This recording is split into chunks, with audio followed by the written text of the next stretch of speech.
महादेव सब कुछ है, इस संसार में सभी शिव है। शिव ही आदि हैं और शिव ही अंत है। और जब जब हम महादेव की बात करें तो प्रभु के साथ जुड़े नंदी को हम कैसे भूल सकते हैं। जहाँ पर भी भगवान शिव की पूजा होती है उस स्थान पर नदी को भी याद किया जाता है।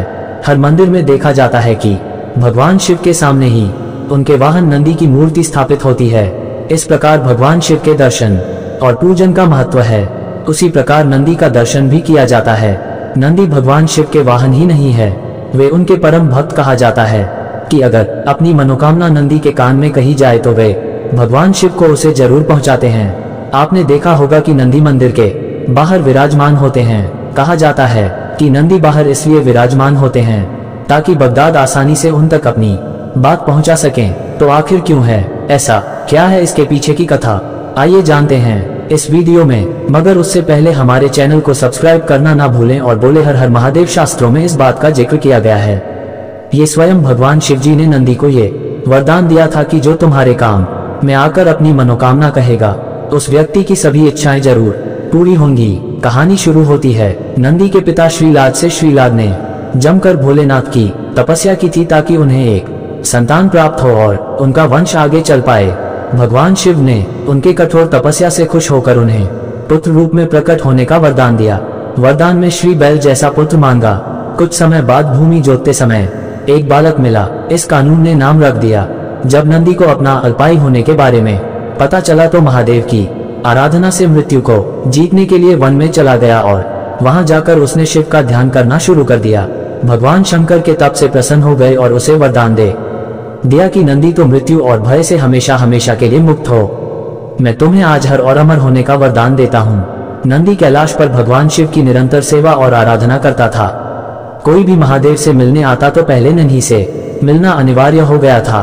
फिर एक दिन श्रीलाद महादेव के पास एक अजीब विडंबना लेकर पहुंचे। दर्शक, श्रीलाद ने संतान का वरदान इसलिए मांगा था क्योंकि उनकी कोई संतान नहीं बची थी और अब सिर्फ नंदी ही था, लेकिन वो भी महादेव की सेवा में व्यस्त था। इस वजह से को लगा कि उसका वरदान पूरा ही नहीं हुआ क्योंकि उसे पिता का सुख ही नहीं मिला। ये सुनकर महादेव ने नंदी को बुलाया। महादेव स्वयं नंदे से प्रेम करते थे, लेकिन उन्होंने फिर भी नंदी को कहा कि उसे पुत्र होने का दायित्व निभाना होगा। जिसके बाद महादेव ने श्रीलाद के साथ जाने को कहा।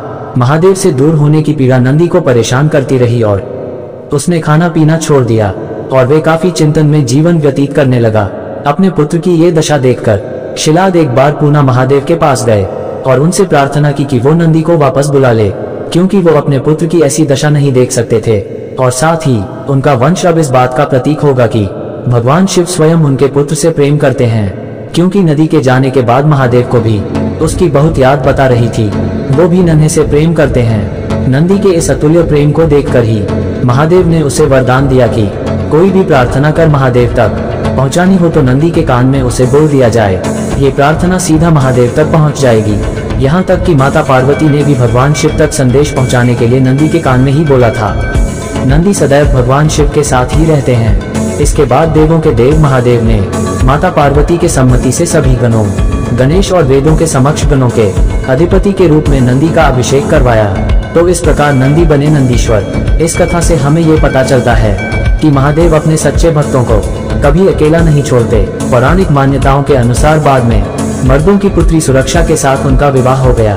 क्या कहते हैं कि शिव जी ने हिंदी को वरदान दिया था कि जहां उनका निवास होगा वहां नंदी भी हमेशा विराजमान रहेंगे। इसलिए हर शिव मंदिर में शंकर परिवार के साथ साथ नंदी भी विराजमान होते हैं। तो यदि नदी की कहानी जो बाद में नंदेश्वर बने, अगर मन साफ हो और भगवान के प्रति आस्था सब्जी हो, वो ही मनुष्य का उद्धार हो सकता है। तो बोलो हर हर महादेव। इस वीडियो को लाइक और शेयर करना ना भूलें। साथ ही भगवान की ऐसी अद्भुत कथाओं के बारे में जानने के लिए हमारे चैनल को सब्सक्राइब करना ना भूलें और बेल आइकॉन भी प्रेस करें, जिससे कि आपको हमारे लेटेस्ट वीडियोस मिलते रहे। इस वीडियो में इतना ही। मिलते हैं आपसे अगले वीडियो में, तब तक के लिए नमस्कार।